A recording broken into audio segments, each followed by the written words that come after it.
Chers concitoyens et concitoyennes, bienvenue à la séance ordinaire du Conseil municipal du lundi 16 mars, 19 h. Nous sommes ce soir réunis à l'édifice Louis-Lepage. Pour les gens qui nous suivent habituellement, vous avez certainement remarqué que les membres du Conseil sont un peu plus distancés qu'à l'habitude. Et bien entendu qu'il y a une disposition permettant évidemment de répondre aux demandes et aux préoccupations actuelles de distension entre les personnes, notamment pour le bon déroulement de la séance du Conseil. Comme vous le savez, hier, le gouvernement du Québec a adopté un décret gouvernemental permettant aux municipalités de organiser, donc de tenir des séances ordinaires en public, mais en l'absence physique des citoyens, ce qui est le cas ce soir. Alors, comme vous le savez, vous êtes avec nous donc par le biais d'une séance en ligne, donc web diffusée comme à l'habitude.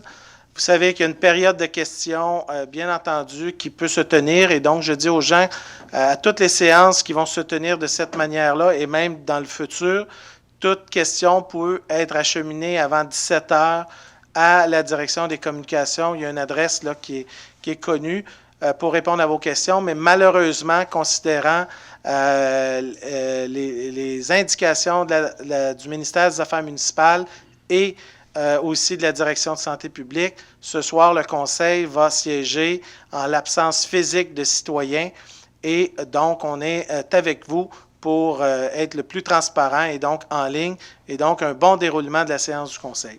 Je veux vous remercier d'être avec nous parce que le travail doit se poursuivre à la Ville de Terrebonne, malgré le fait que depuis plusieurs jours, les employés de la Ville sont mobilisés dans un ensemble de mesures de soutien aux éléments fixés par le gouvernement du Québec en termes de mesures pour éviter, bien entendu, la propagation du coronavirus. Alors, cet après-midi, j'ai fait avec le directeur de la Sécurité civile, M. Sylvain Dufresne, qui est notre directeur, une conférence de presse. J'invite les gens à donc aller chercher l'information de cette conférence où nous avons fait le bilan des dernières journées. Vous savez qu'on a eu près de 6 communications à l'intention des citoyens, plus aujourd'hui une conférence de presse publique. Nous suivons avec vous tous l'état de situation.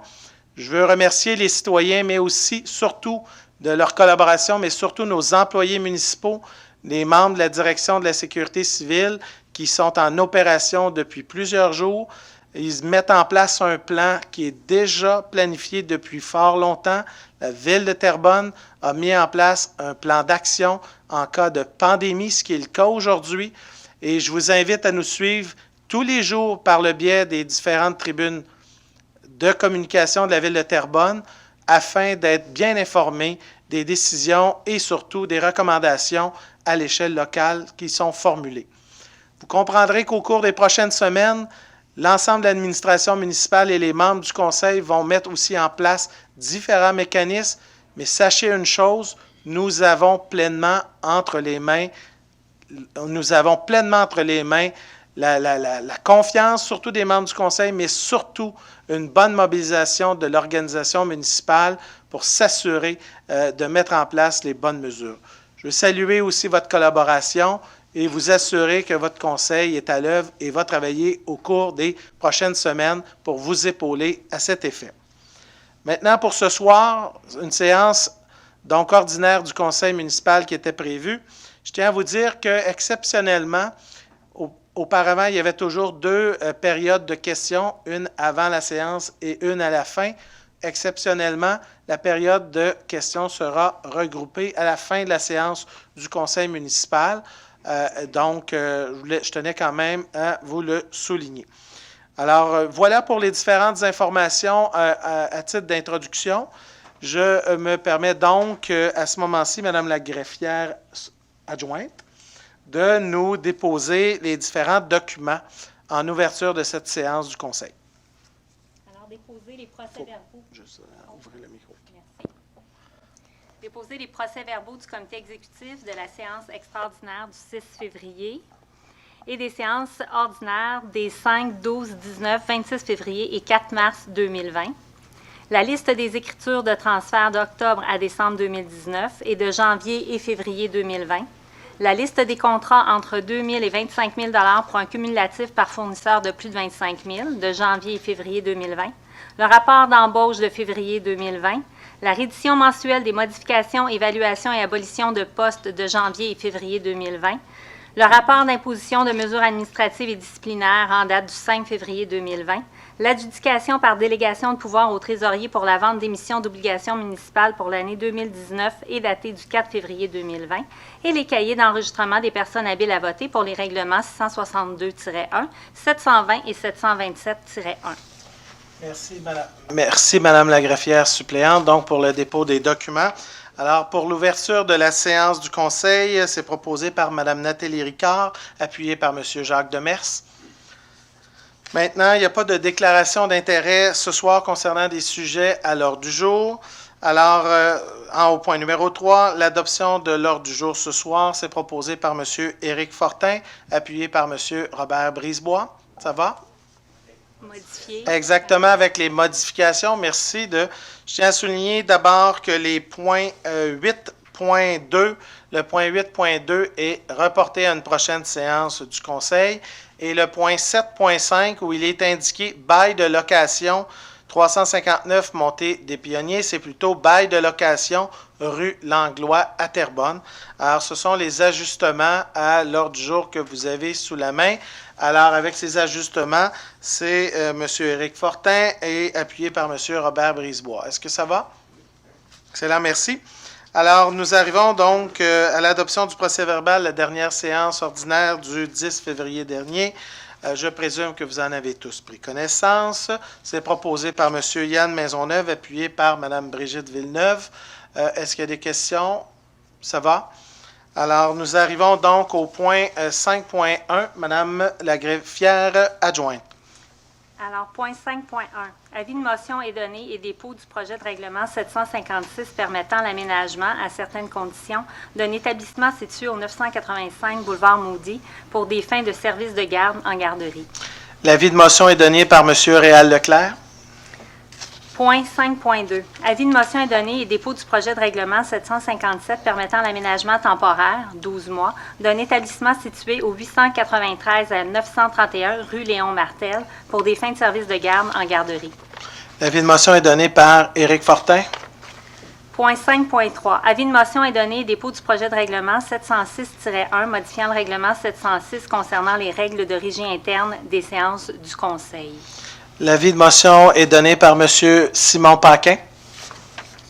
Point 5.4. Avis de motion est donné et dépôt du projet de règlement 719-1 modifiant le règlement numéro 719 décrétant des travaux de construction d'une conduite d'aqueduc et de réfection de la chaussée et prévoyant un emprunt au montant de 1 653 500 $. Alors, l'avis de motion est donné par M. Serge Gagnon. Point 5.5. Il est résolu que le règlement sur la rémunération des membres du Conseil soit adopté sous le numéro 12-8. Alors, c'est proposé par M. Marc-André Michaud, appuyé par M. Robert Morin. Ça va? On va demander le vote. Évidemment, il y a une demande de vote sur le point 5.5. C'est une obligation de la loi. Tous les membres du Conseil doivent voter soit en faveur ou en défaveur. Et le maire a l'obligation aussi de s'exprimer sur le sujet en question. Alors, est-ce qu'il y a des gens qui souhaitent prendre la parole sur le point 5.5? Ça va? Alors, quels sont ceux qui sont en faveur du point 5.5?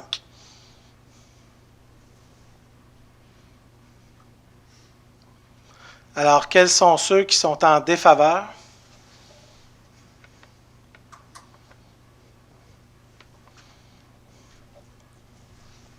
C'est bon, merci. Alors, Mme la greffière adjointe? Oui. Pour le décompte? Pour le, juste... 4 contre et 11 pour. Contraire, excusez. 11 contre, 4 pour. Merci. Désolée. Alors, le projet de règlement est donc rejeté. On arrive maintenant au point 5.6.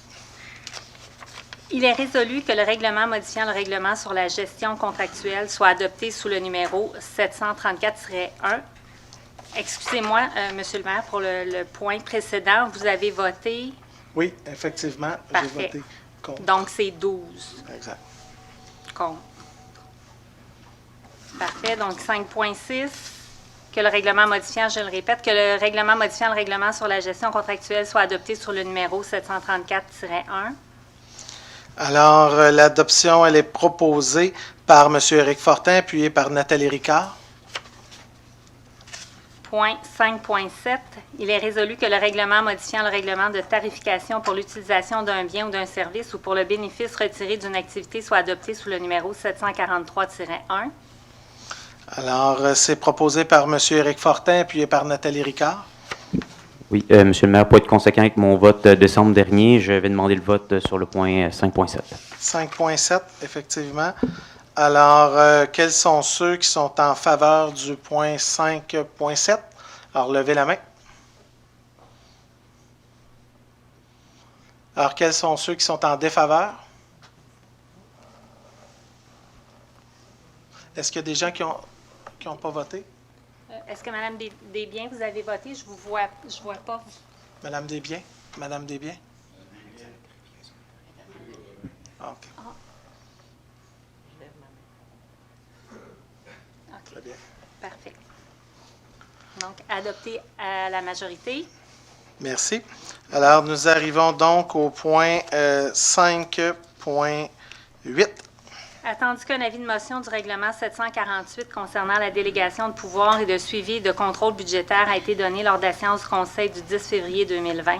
Attendu qu'il y a eu lieu d'y apporter une modification pour ajouter une délégation particulière au vérificateur général, il est résolu que le règlement sur la délégation de pouvoir et de suivi de contrôle budgétaire soit adopté sous le numéro 748 avec l'ajout de l'article 24.1, délégation particulière au vérificateur général. Alors, le projet est donc proposé par Nathalie Bellavance, appuyé par Yann Maisonneuve. Et on va demander le vote. Et on va demander le vote. Quels sont ceux qui sont en faveur du point 5.8? Levez la main. Quels sont ceux qui sont en défaveur? Merci. Est-ce que, je m'excuse, j'ai pas Monsieur vu Morin. Monsieur Morin. Avez-vous voté en faveur ou en défaveur? En faveur. Juste, Monsieur le maire, est-ce que vous me permettez juste de préciser le point qu'on a Allez-y. discuté tantôt? Donc oui, pour les fins des gens qui nous écoutent ce soir, en fait, je tiens à dire qu'on est dans l'ensemble au niveau de ce document-là, je suis quand même à, je vous dirais, à 90% d'accord avec l'ensemble des mesures. Néanmoins, il y a certaines mesures au niveau de la reddition de comptes. Il faut comprendre qu'un tel règlement, en fait, vient faire en sorte que le comité exécutif et plusieurs hauts fonctionnaires vont avoir des pouvoirs accrus au niveau de la gestion, au niveau des contrats à l'hôtel de ville, bien que le fameux règlement comporte beaucoup de points positifs au niveau de la gestion administrative, au niveau de l'efficacité administrative. Il reste qu'un bémol pour moi au niveau de la reddition de comptes à ce niveau-là. Et je tiens à saluer d'ailleurs la proposition du maire là, qu'on va pouvoir s'asseoir justement avec ma collègue Mme Bellavance pour voir s'il n'y a pas des moyens que je puisse suivre l'ensemble du conseil pour voter en faveur, là, s'il n'y a pas des moyens de pouvoir proposer une modification ou un amendement au niveau de cette reddition de compte-là, ce qui va me faire plaisir par la suite de me joindre à vous là, concernant cette modification-là. Très bien, merci. Alors, donc, on arrive au point 5.10. 5.9. 5.9, désolé. Problème. Il est résolu que le projet de résolution déposé par la conseillère Caroline Desbiens lors de la séance du Conseil du 10 février soit adopté. Alors, donc, c'est proposé par Mme Desbiens, appuyé par M. Michaud. M. Paquin, je présume Je vais demander le vote vous allez sur demander ce le vote. point. Alors, quels sont ceux qui sont en faveur du point 5.9? Levez la main. Quels sont ceux qui sont en défaveur? Parfait. Merci. Alors, rejeté. Alors, nous arrivons donc en 5.10. Il est résolu que le conseil municipal décrète que le mois d'avril est le mois de la jonquille. Alors, c'est proposé par Brigitte Villeneuve, appuyé par Simon Paquin. Point 5.11, il est résolu que le conseil municipal accepte la soumission de la firme MDTP Atelier d'architecture Inc. pour les services professionnels concernant un programme fonctionnel et technique d'un architecte et une équipe pluridisciplinaire pour l'hôtel de ville pour un montant de 95 725 $. Alors, c'est proposé par M. Éric Fortin, appuyé par M. Jacques Demers. Je tiens à souligner ici que c'est un plan fonctionnel et technique pour évaluer les besoins. Ce sont aussi des éléments qui vont amener le conseil municipal à avoir une bonne étendue des besoins quant aux différents bureaux administratifs au cours des prochaines années. Alors, ce plan-là, pour lequel on avait estimé une dépense jusqu'à 500 000 $, finalement va coûter environ 100 000 $ suite à un appel de soumission. 100 000 $ qui va permettre au conseil aujourd'hui d'avoir une vision d'ensemble sur, par exemple, est-ce qu'il est préférable, par exemple, d'agrandir les locaux administratifs qui sont en grande partie situés ici même dans le Vieux-Terrebonne, ou plutôt d'agrandir un bâtiment existant pour mais ici, aujourd'hui, là, je tiens tout de suite à souligner, parce qu'on fait circuler beaucoup d'informations à l'effet que cette idée de construire un nouvel hôtel de ville, la décision pour le conseil n'est pas prise, puis aujourd'hui, le conseil pourrait très bien décider d'agrandir, comme ça se fait dans beaucoup de villes, des bureaux administratifs actuels pour suffire aux besoins au cours des prochaines décennies de l'administration municipale qui actuellement dans ses locaux est très saturée et doit souvent faire appel à de la location pour accueillir ses employés. Alors, c'est vraiment un projet d'étude qui va permettre au conseil de pouvoir prendre une décision éclairée. Est-ce que j'ai une demande de vote à cet effet? Oui. Donc, alors, sur ce point, quels sont ceux qui sont en faveur du point 5.11 pour l'étude technique? Alors, quels sont ceux qui sont en défaveur? Alors, C'est la majorité. Excellent. Alors, nous arrivons donc au point 5.12. Il est résolu que le conseil municipal désigne la société SPCA Lanaudière Basse-Laurentide comme étant chargée d'appliquer, conjointement avec la direction de la police, outre la réglementation municipale, le règlement d'application de la loi visant à favoriser la protection des personnes par la mise en place d'un encadrement concernant les chiens. Je ne sais pas, instinctivement, je souhaitais proposer M. Serge Gagnon, appuyé de Réal Leclerc. Alors, félicitations. Alors, c'est adopté. Je ne sais pas pourquoi. Mais non. 5.13. Il est résolu que le conseil municipal accepte l'offre de l'assureur de construction Cogela Inc. au montant de 113 093,20 $, et ce pour les dommages occasionnés au gymnase du pôle de la Croisée urbaine. Que le directeur du greffe et affaires juridiques soit autorisé à signer toute quittance et transaction. Alors, c'est proposé par Nathalie Ballavance, appuyé par Yann Maisonneuve. Ça va? Point 6.1. Il est résolu que le conseil municipal autorise les virements de crédit mentionnés au projet de résolution. Alors, c'est proposé par Yann Maisonneuve, appuyé par Simon Paquin. Point 7.1. Il est résolu que le conseil municipal accepte, pour un 4e renouvellement d'1 an à compter du 1er janvier 2020, la soumission pour l'éclairage de parcs et stationnement avec la société JNA Leblanc Électrique Inc. au montant de 41 886,48 $. C'est proposé par Éric Fortin, appuyé par Serge Gagnon. Point 7.2. Il est résolu que le conseil municipal accepte, pour un 2e renouvellement d'1 an à compter du 4 juin 2020, la soumission pour les services d'électromécanicien avec la société Pompe et Moteur Réal Jean au montant de 183 499,80 $. Proposé par Yann Maisonneuve, appuyé par Simon Paquin. Point 7.3. Il est résolu que le conseil municipal accepte la soumission de Pavage E. Perrault Inc. pour des travaux de réfection de pavage et de terrassement pour l'année 2020, le tout pour un montant de 596 967 $. Alors, proposé par Robert Brisebois, appuyé par Nathalie Ricard. Point 7.4. Il est résolu que le conseil municipal accepte la soumission de Groupe Solex Inc. pour la réparation en urgence d'une conduite d'eau potable de type Yprescon sur la rue Fernand-Poitras, le tout pour un montant de 309 359 $. Alors, c'est proposé par Réal Leclerc, appuyé par Brigitte Villeneuve. Point 7.5. Il est résolu que le conseil municipal autorise le bail à intervenir avec Fiducie Famille Martin Côté 2012 pour la location des locaux situés au 272, 282 et 284 rue Langlois pour une période de 3 ans débutant le 1er mars 2020. Proposé par Serge Gagnon, appuyé par Réal Leclerc. Point 7.6. Avis de motion est donné et dépôt du projet de règlement 744 décrétant l'exécution de travaux de prolongement de l'égout sanitaire sur la rue Joanne et prévoyant un emprunt montant de 767 100 $. Avis de motion donné par M. Réal Leclerc. Point 7.7. Avis de motion est donné et dépôt de projet de règlement 745 décrétant des travaux de réaménagement du boulevard des Plateaux et la construction d'un nouveau trottoir sur la rue de Beauvais pour l'école de l'Étincelle et un emprunt au montant de 683 000 $. Alors, l'avis de motion est donné par Éric Fortin. Point 7.8. Avis de motion est donné et dépôt du projet de règlement 749 prévoyant les honoraires professionnels pour la construction d'un nouveau réservoir d'eau potable au 2641 rue Benoît et un emprunt au montant de 695 000 $. Alors, l'avis de motion est donné par Mme Brigitte Villeneuve. Point 7.9. Avis de motion est donné et dépôt du projet de règlement 750 décrétant des travaux de mise à niveau du poste de pompage du Rocher et un emprunt au montant de 1 270 000 $. L'avis de motion est donné par Simon Paquin.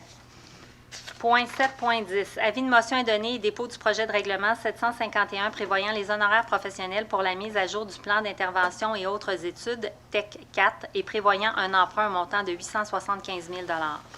Alors, l'avis de motion est donné par M. Réal Leclerc. Point 7.11. Avis de motion est donné, dépôt du projet de règlement 752 prévoyant les honoraires professionnels pour la mise à niveau des postes de pompage et un emprunt montant de 492 000 $. L'avis de motion est donné par Yann Maisonneuve. Point 7.12. Avis de motion est donné, dépôt du projet de règlement 754 prévoyant les honoraires professionnels pour la construction de la caserne d'incendie numéro 4 et prévoyant un emprunt au montant de 718 750 $. Alors, l'avis de motion est donné par Brigitte Villeneuve. C'est pour les gens qui suivent le dossier. C'est la caserne de pompiers dans le secteur La Plaine sur le boulevard Laurier. Point 7.13. Avis de motion est donné et dépôt du projet de règlement 755 prévoyant les honoraires professionnels pour l'élaboration d'un plan de gestion des débordements et mesures compensatoires et un emprunt montant de 687 500 $. L'avis de motion est donné par Yann Maisonneuve. Point 7.14. Avis de motion est donné, dépôt du projet de règlement 758 décrétant des travaux de jalonnement dynamique des stationnements dans le Vieux-Terrebonne et un emprunt montant de 644 000 $. L'avis de motion est donné par André Fontaine. Point 7.15. Il est résolu que le conseil municipal adopte la définition d'un nouvel objet qui fera partie du règlement d'emprunt parapluie numéro 687, soit l'objet numéro 10. L'objet numéro 10, travaux de stabilisation des talus et des berges aux abords des coulées du pont piétonnier du parc écologique de la Coulée. Alors, c'est proposé par Réal Leclerc, appuyé par Serge Gagnon. Point 7.16. Il est résolu que le conseil municipal accepte la soumission de GDG Environnement Limité pour le contrôle biologique des moustiques pour un montant révisé de 599 000 $. Proposé par Serge Gagnon, appuyé par Réal Leclerc. Article 8.1. Plan d'implantation et d'intégration architecturale. Il est résolu que le conseil municipal donne suite aux recommandations du comité consultatif d'urbanisme du 16 janvier et du 6 février 2020 et adopte à l'égard de chacune d'elles les recommandations de PIA énumérées au point 1 à 11, telles que plus amplement décrites au projet de résolution. Alors, c'est proposé par Réal Leclerc, appuyé par Éric Fortin. Le point 8.2 a été retiré. Point 8.3, usage conditionnel. Il est résolu que le conseil municipal, dans le cadre d'une demande d'usage conditionnel, autorise pour l'immeuble du 210 Côte de Terrebonne de remplacer l'usage dérogatoire protégé par droit acquis, service de notaire, par l'usage service de bureau. Alors, c'est proposé par Serge Gagnon, appuyé par Yann Maisonneuve. Point 8.4. Il est résolu que le règlement modifiant le règlement constituant le comité consultatif d'urbanisme afin d'ajouter les rôles et fonctions du Conseil local du patrimoine soit adopté sous le numéro 96-8. Proposé par Réal Leclerc, appuyé par André Fontaine. Point 8.5. Il est résolu que le conseil municipal autorise le greffier à rembourser le dépôt versé lors de l'ouverture du dossier de démolition pour le bâtiment résidentiel situé au 2235 Côte de Terrebonne, considérant que le requérant a rempli ses obligations. Alors, c'est proposé par Réal Leclerc, appuyé par Serge Gagnon. Point 8.6. Avis de motion est donné et dépôt du projet de règlement 96-9 modifiant le règlement constituant le comité consultatif d'urbanisme afin de fixer, pour le mandat d'un membre citoyen, une durée et un nombre de renouvellement maximum. Alors, l'avis de motion est donné par Réal Leclerc. Pour les gens qui nous suivent plutôt en ligne, vous savez qu'actuellement, un membre du comité consultatif d'urbanisme n'avait pas de limite de mandat et donc pouvait être renouvelé à chaque 2 ans par le conseil. Alors, le nouveau règlement, ce qu'il vient fixer, c'est que tout membre qui sera désigné ne pourra donc siéger plus de 6 ans, donc 3 mandats consécutifs de 2 ans jusqu'à ce qu'il soit remplacé. Pour les membres actuels qui ont déjà dépassé le 6 ans, ceux-ci auront donc droit de compléter leur mandat qui a été renouvelé. Donc, s'il leur reste 1 an ou 1 an et demi ou 2 ans, ils pourront le compléter. Cependant, ils ne pourront obtenir un nouveau mandat. L'objectif visait aussi à favoriser aussi une certaine alternance entre les désignations des nouveaux membres aussi et une certaine rotation, mais aussi d'avoir une adéquation avec les objectifs qu'on a aussi dans les sociétés, donc les règlements généraux dans les organismes paramunicipaux, exemple comme le GEPAT, les complexes sportifs, où on vise justement à avoir une gouvernance qui favorise ce qu'il y ait donc des membres qui se renouvellent au maximum jusqu'à chaque 6 ans. Donc, voilà donc l'avis de motion qui est donné ce soir. Numéro 8.7. Que le conseil municipal donne avis de motion et adopte le premier projet de règlement 1001-310 modifiant le règlement de zonage 1001 afin d'agrandir une zone et d'y autoriser des usages. Alors, l'avis de motion est donné par M. Robert Brisebois. Point 8.8. Attendu la tenue de la séance de consultation publique du 4 mars 2020. Attendu qu'une modification ait été apportée au projet de règlement 1010 relatif au plan d'aménagement d'ensemble après son dépôt lors de la séance du Conseil du 10 février 2020. Attendu que le critère d'évaluation numéro 3 du PAE-01-Lamoudi a été modifié comme suit. Paragraphe 3. La première phase du projet de développement inclut la restauration du corps du bâtiment patrimonial et intègre un lieu permettant de mettre en valeur l'histoire du site. Il est résolu que le règlement relatif au plan d'aménagement d'ensemble soit adopté sous le numéro 1010 avec la modification du critère d'évaluation numéro 3 du PAE-01-Lamoudi. Excellent. Alors, comme vous venez de le constater, il y a eu une consultation récemment sur ce dossier à l'égard. Les citoyens ont fait connaître l'importance que ce futur projet puisse, dès le départ, non seulement protéger ce patrimoine industriel dans le cadre d'un nouveau projet, les citoyens nous ont aussi dit que ce serait important de valoriser l'histoire de ce bâtiment et l'historique finalement de ce bâtiment dans le cœur de notre ville de Terrebonne. Alors cet élément-là a été ajouté suite à la consultation. Alors je tenais quand même à le souligner. Projet d'adoption qui est proposé par M. Réal Leclerc, appuyé par Éric Fortin. Ça va? Adopté. Alors 8.9. Il est résolu que le règlement modifiant le règlement 1008 sur les projets particuliers de construction, de modification, d'occupation d'un immeuble afin de modifier le territoire d'application soit adopté sous le numéro 1008-002. Alors, c'est proposé par Réal Leclerc, appuyé par Éric Fortin. Point 8.10. Attendu la tenue de la séance de consultation publique du 4 mars 2020, attendu qu'une modification ait été apportée au projet de règlement après son dépôt lors de la séance du Conseil du 10 février 2020, attendu qu'il y a lieu de modifier la grille des usages et des normes de la zone 9561-08, annexe B, afin de spécifier les usages suivants. 7112 musée, 7116 musée du patrimoine. Il est résolu que le Conseil municipal adopte le second projet de règlement numéro 1001-306 modifiant le règlement de zonage 1001 afin d'ajuster les zones et les usages selon les secteurs assujettis au règlement 1010. Alors, c'est proposé par Éric Fortin, appuyé par Réal Leclerc. Point 8.11. Il est résolu que le conseil municipal accepte l'implantation de l'entreprise Rose Life Science V sur le territoire de la ville de Terrebonne. Rose Life Science V est une entreprise québécoise de production de cannabis et de fabrication de produits dérivés. Alors, c'est proposé par Serge Gagnon, appuyé par Éric Fortin. Point 9.1. Il est résolu que le conseil municipal autorise la signature de la lettre d'entente numéro 2020-01 à intervenir avec la Fraternité des policiers. Proposé par Dany Saint-Pierre, appuyé par Serge Gagnon. Point 9.2. Il est résolu que le conseil municipal autorise la signature de la lettre d'entente numéro 2020-01 à intervenir avec le syndicat des pompiers. Proposé par Nathalie Bellavance, appuyé par Yann Maisonneuve. Point 9.3. Il est résolu que le conseil municipal entérine la politique de financement du régime complémentaire de retraite des pompiers de la ville de Terrebonne. Proposé par Simon Paquin, appuyé par Yann Maisonneuve. Point 9.4. Il est résolu que le conseil municipal procède à l'abolition d'un des 2 postes cadres de conseillère en relations professionnelles et de créer le poste cadre de chef de section du bureau de santé et conseillère en relations professionnelles et nomme Mme Jessica Amirjo à ce poste à compter du mardi 17 mars 2020. Proposé par Yann Maisonneuve, appuyé par Nathalie Bellavance.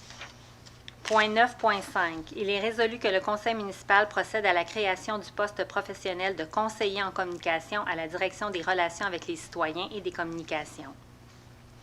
Proposé par Nathalie Bellavance, appuyé par Simon Paquin. Point 10.1.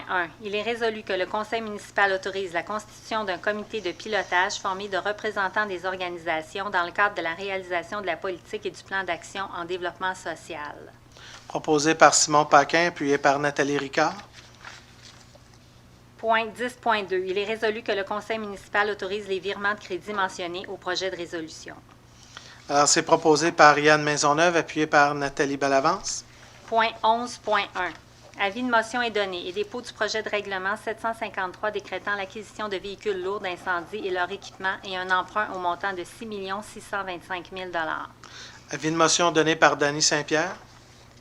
Article point 11.2. Il est résolu que le règlement sur la prévention des incendies soit adopté sous le numéro 737-1. Proposé par Dany Saint-Pierre, appuyé par Serge Gagnon. Point 11.3. Il est résolu que le conseil municipal autorise le maire et le greffier à signer le protocole d'entente pour les services aux sinistrés et intervenir avec la Société canadienne de la Croix-Rouge. Proposé par Réal Leclerc, appuyé par Serge Gagnon. Point 11.4. Il est résolu que le conseil municipal autorise le maire et le greffier à signer l'entente intermunicipale à intervenir avec la ville de Saint-Lin-Laurentide relative à la fourniture mutuelle de services en matière de protection incendie. Proposé par Brigitte Villeneuve, appuyé par Dany Saint-Pierre. Point 11.5. Il est résolu que le conseil municipal approuve le rapport d'activité 2019 dans le cadre de la mise en œuvre du schéma de couverture de risque incendie de la MRC Les Moulins. Proposé par Dany Saint-Pierre, appuyé par Serge Gagnon. Point 11.6. Il est résolu que le conseil municipal autorise le maire et le greffier à signer le renouvellement de l'entente de fourniture de services policiers à intervenir avec la ville de Bois-des-Filions. Alors, c'est proposé par Serge Gagnon, appuyé par Réal Leclerc. Point 11.7. Il est résolu que le conseil municipal autorise le maire et le greffier à signer l'entente de fourniture de services de transmission des appels au service des travaux publics de la ville de Bois-des-Filions. C'est proposé par Réal Leclerc, appuyé par Dany Saint-Pierre. Point 11.8. Il est résolu que le conseil municipal accepte pour un troisième renouvellement d'1 an, compté du 5 avril 2020, la soumission pour l'Agence de sécurité pour la fourrière municipale avec la société Agence Maxi Sécurité et Protection Inc. au montant de 61 652,08 $. Proposé par Dany Saint-Pierre, appuyé par Serge Gagnon. Point 11.9. Il est résolu que le conseil municipal accepte les soumissions de la société Surprenant et Fils, division de 139 519 Canada Inc. pour l'acquisition de 39 articles, et ce pour un contrat d'une durée de 3 ans, le tout pour un montant total de 100 229,31 $, et la société Martin et Lévesque Inc. pour l'acquisition de 19 articles, et ce pour un contrat d'une durée de 3 ans, le tout pour un montant total de 157 571,70 $. Proposé par Dany Saint-Pierre, appuyé par Serge Gagnon. Point 11.10. Il est résolu que le conseil municipal adopte la signalisation, point 1 à 12, telle que plus amplement décrite au projet de résolution. Proposé par Serge Gagnon, appuyé par Robert Brisebois. Point 12.1.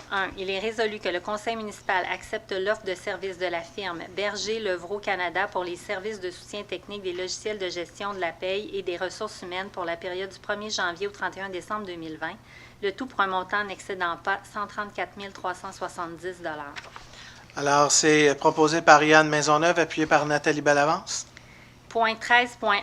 Il est résolu que le Conseil municipal prenne acte et accepte le dépôt du bilan des assemblées de quartier 2019, que le Conseil municipal appuie la reconduction de cet exercice démocratique en 2020 et pour les années ultérieures par le biais du guide des assemblées de quartier. Alors, c'est proposé par Simon Paquin, appuyé par Éric Fortin. Conviendrez avec nous que dans les circonstances, on commençait à planifier là, un peu plus tard, peut-être en juin, le démarrage d'une deuxième tournée pour les assemblées de quartier. Conviendrait qu'à ce moment-ci, on a reporté plutôt là, à septembre là, ce projet-là pour les raisons que vous connaissez. Là. On ne veut pas faire de la planification, annulation. On a préféré dire on va plutôt préparer ça là, pour l'automne prochain. Donc, ce sera certainement mieux et il va correspondre un peu mieux au contexte actuel. Nous arrivons donc, vous savez que la prochaine séance du Conseil, là il y a des périodes de questions qui s'en viennent en ligne, etc., mais je voulais m'assurer pour que les gens qui nous suivent que la prochaine séance du Conseil municipal va avoir lieu ici même à l'édifice Louis-Lepage, au 754 rue Saint-Pierre à Terrebonne, le lundi 6 avril à 19h. Je répète, à 19h le 6 avril. Je tiens à vous dire que d'ici là, donc dans 3 semaines, vous avez vu ce soir, on a pris des mesures particulières de distanciation entre les membres du conseil municipal. Les citoyens ne pouvaient assister physiquement à la séance, mais pouvaient nous suivre donc en ligne.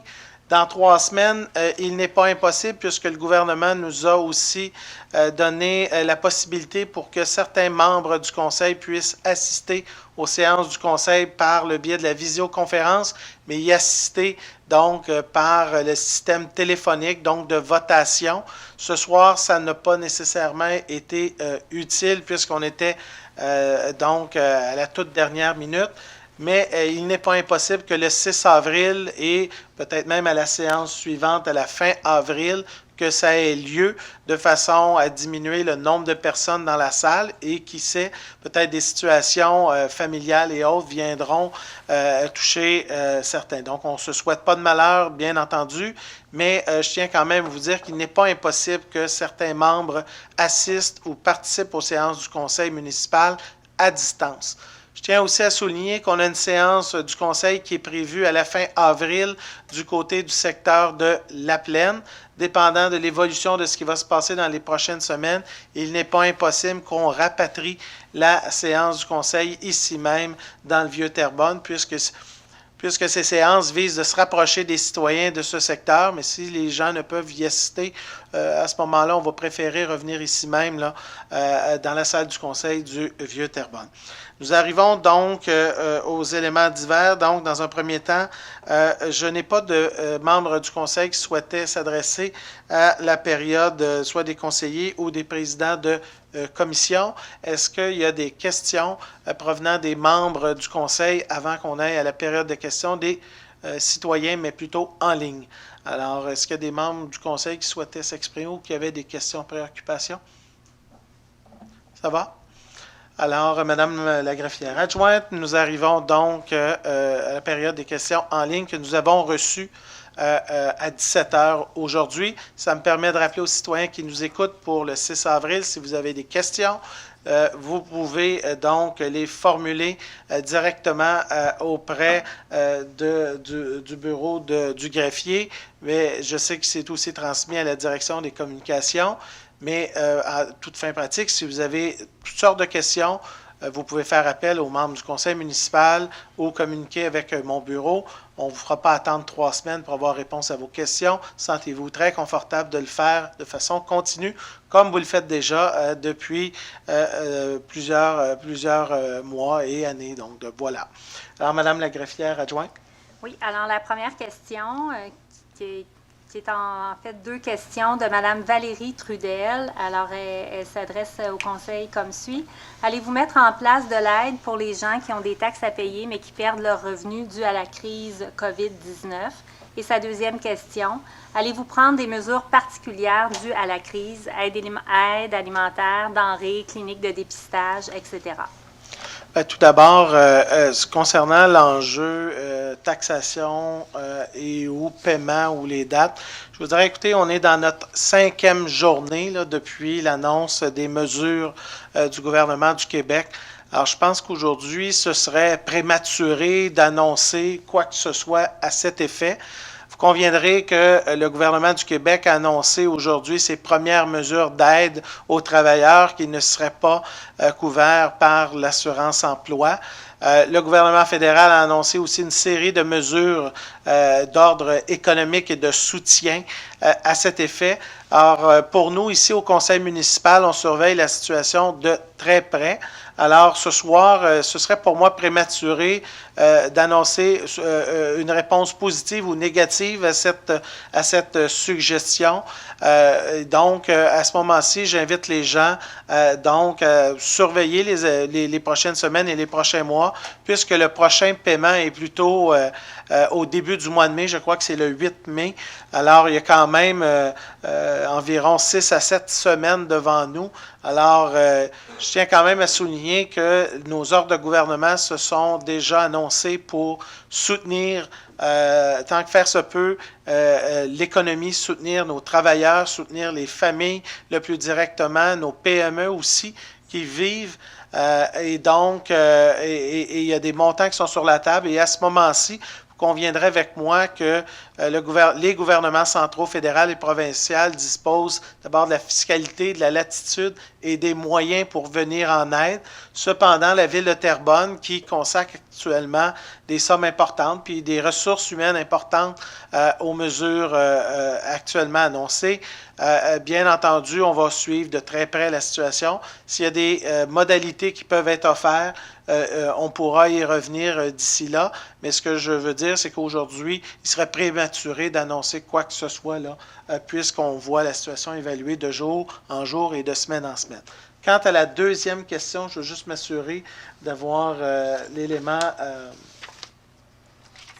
La deuxième question, c'est allez-vous prendre des mesures particulières dues à la crise, aide alimentaire? Oui, en fait, aujourd'hui, j'invite les gens vraiment à prendre compte du bilan qui a été fait aujourd'hui avec M. Sylvain Dufresne, qui est notre directeur et coordonnateur de la sécurité civile.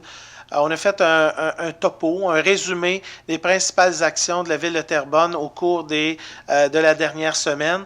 On y a notamment annoncé quelques éléments qui touchent, vous savez, nos personnes vieillissantes et surtout vulnérables avec la popote roulante.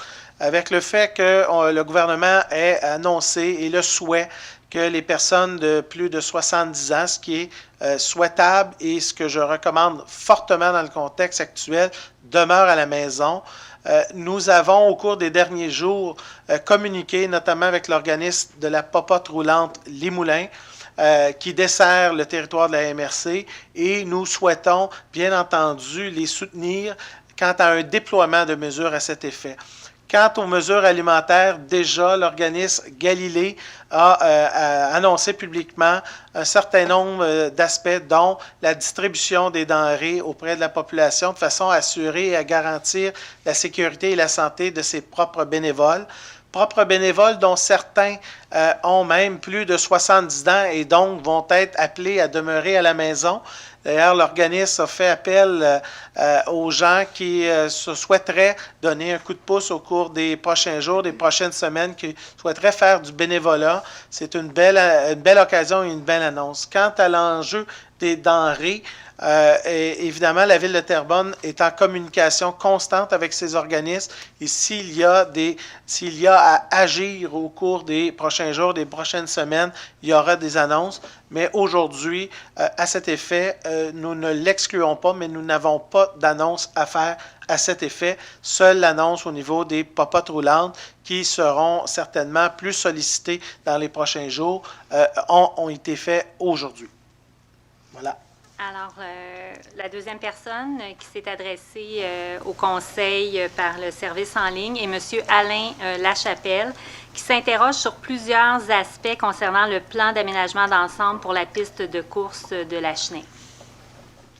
Bien, écoutez, comme vous le savez, il y a eu une série il y a eu donc une consultation qui a eu lieu récemment ici même à la salle du conseil, pour lequel il y a eu une présentation par notre directeur de l'urbanisme, M. Michel Larue.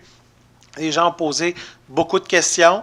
Alors, ce soir, ce serait un peu injuste pour moi de répondre à différentes questions techniques là, qui ont été soulevées. Alors, pour ce citoyen, ce que je lui propose, c'est plutôt qu'un membre de la direction de l'urbanisme puisse communiquer avec celui-ci pour lui faire un résumé de cette séance qui a eu lieu récemment. Vous comprendrez là, que de résumer, je pense, 90 minutes, peut-être 2 heures, M. Leclerc, là, d'une rencontre qui a été fort instructive et fort enrichissante dans les échanges. Ce serait un peu injuste pour moi là, de répondre en quelques minutes ces éléments-là, et ça va permettre aux 10 citoyens d'obtenir toute l'information qui lui permettra là, de répondre à ces questions. Ça va? Oui. Il n'y avait pas d'autres questions pour ce soir. Alors, je constate donc qu'on a fait le tour de la période de questions. Monsieur le maire, Oui? vous ne me voyez pas beaucoup d'ici, là, mais Excusez-moi, allez-y. il serait pertinent, ben, en tout cas, je lance l'idée pour le conseil, là, mais là, je ne sais pas combien de temps qu'on va devoir procéder en fait avec ces mesures exceptionnelles. Est-ce que ça serait peut-être intéressant de regarder avec les personnes de communication, là, parce que les gens maintenant n'ont plus rien écouté, ni le hockey, ni rien. Peut-être qu'ils risquent de plus écouter en fait le conseil municipal, on ne sait pas. Mais de voir si c'est pas possible d'avoir un Facebook Live, là, en fait, pour que les gens puissent suivre à la maison et poser des questions en direct. Là. Je sais qu'au niveau logistique, là, c'est pas quelque chose de sorcier. Puis je pense qu'on pourrait s'adapter en tant que conseil là, à cette situation-là, qui serait exceptionnelle, évidemment, là, mais ça pourrait être une belle période d'essai, là, tant pour nous que pour les communications, là, que je suis convaincu que c'est une question de procédure pour eux à ce niveau-là. Peut-être s'assurer au niveau des noms et des adresses, là, mais en tout cas, je lance l'idée. Peut-être qu'au prochain conseil, ça serait quelque chose d'intéressant, néanmoins, si les mesures de confinement sont toujours en vigueur. Là. Bien, écoutez, M. Michaud, pour ce soir, vous conviendrez là, que ce n'était pas évident. L'autre chose, je tiens quand même à souligner que par rapport au décret qui a été adopté, on est probablement dans les 10 villes ce soir qui tenaient des séances du conseil et qui, avait la visioconférence, qui est définitivement pas la réalité dans la majorité des villes au Québec, et qui, 2, acceptent dans ces règlements que les gens puissent poser des questions donc à distance. Alors évidemment, les questions doivent être envoyées jusqu'à 17 heures avant l'Assemblée du Conseil, parce que c'est pas évident de gérer la logistique. Quelqu'un reçoit la question, il faut la voir, est-ce que la personne s'exprime? Et aussi, on exige que la personne donne ses coordonnées, comme c'est le cas dans les séances publiques. Alors, c'est peut-être un challenge qu'on va se donner, à voir comment au plan technique, mais je pense qu'aussi de faire la promotion auprès des citoyens, que lorsque de la pertinence aussi de formuler des questions. On en a eu 2 très bonnes questions qui étaient beaucoup liées à l'actualité de dossier, mais ça va aussi nous amener, si jamais la situation se prolonge un petit peu plus, à trouver des solutions technologiques pour s'adapter. Vous conviendrez là, que j'avais dit à notre conseiller municipal du Vieux-Terrebonne qu'on s'en venait avec le projet de réglementation pour le PPU donc du Vieux-Terrebonne, ce qui va amener une consultation publique en juin. Alors, on souhaite que d'ici juin, la situation soit rétablie, mais ça pourrait comporter un certain nombre de défis. Et il y a peut-être d'autres éléments consultatifs où la traditionnelle assemblée publique va être un petit peu plus difficile. Alors, ça va être un défi logistique qu'on va regarder, je pense, dans les prochains autres. Donc, j'accueille la suggestion là avec ouverture. Évidemment, notre objectif, c'est que les gens nous suivent le plus possible, mais je réitère quand même publiquement que moi-même et tous les membres du conseil municipal, on est toujours accessible pour répondre aux questions. D'ailleurs, je rencontre souvent des citoyens non pas qui me font le reproche, mais qui me trouvent que je suis un peu trop présent sur les différentes plateformes pour répondre directement aux citoyens puis leur donner la bonne information. Alors, peut-être que ces éléments-là font que justement l'information circule encore plus, mais je pense que dans le contexte actuel, il faut encore plus multiplier les des interrelations avec la population, puis je peux assurer et je nous invite, chers membres du Conseil, à continuer notre travail dans les circonstances et malgré les limitations qui nous viennent par les circonstances. Est-ce qu'il y a d'autres interventions? Alors, s'il n'y a pas d'autres interventions, je demanderai donc pour la levée de l'Assemblée, M. Robert Brisebois, appuyé par Jacques Demers. Alors, je vous remercie, puis au rendez-vous le 6 avril prochain. Merci.